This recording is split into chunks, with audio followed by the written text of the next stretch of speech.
everybody. For those of you who are new to this book channel, I wanted to reintroduce myself. So my name is Stephanie Rese and I'm the author of Raising the Goddess of Spring.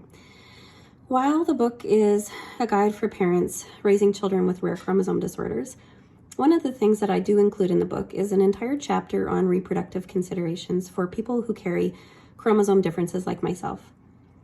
So for those of you who may not know, one of the things about me is that I'm a balanced translocation carrier between chromosomes 11 and 22, and Maya was actually born from my 5th pregnancy.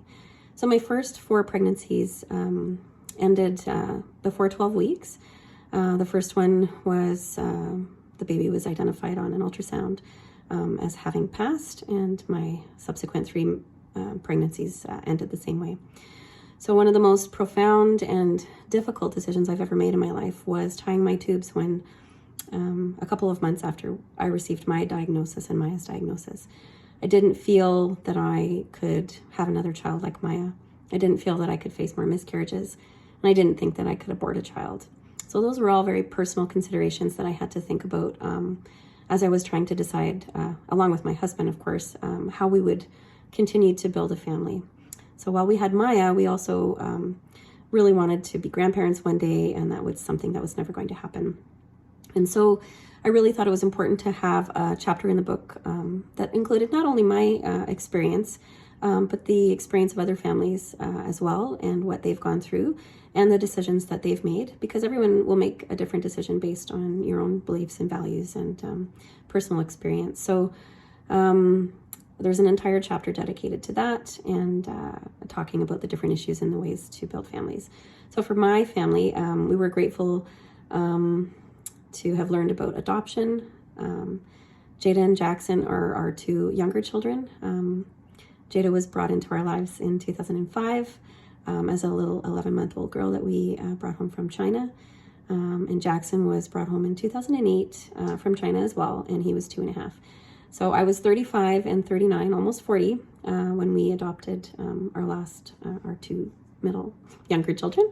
And so if I think about it, from the time I was 22 to almost 40 was how long it took me to build my family. It was probably one of the darkest times in my life. As I was going through miscarriages, I was incredibly depressed. I faced a lot of serious mental health issues back then. It was really hard for me to resolve my role as a wife, to not be able to give my husband a family that he had talked about with me and what we had planned. So lots of losses of dreams, and it took me a long time to come back from that.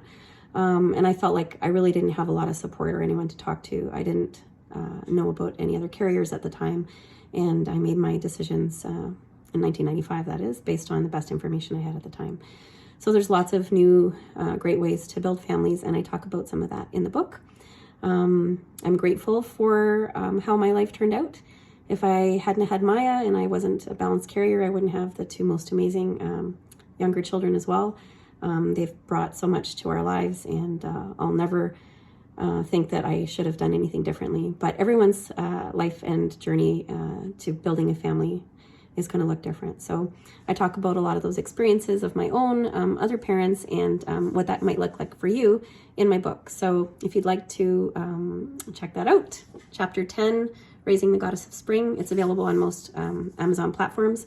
I'd really like to use this book channel to talk about a lot of the things that I have gone through and other families have gone through, and just keep the conversation going. So thanks for letting me have your ears for a couple minutes, and have a great day. Bye.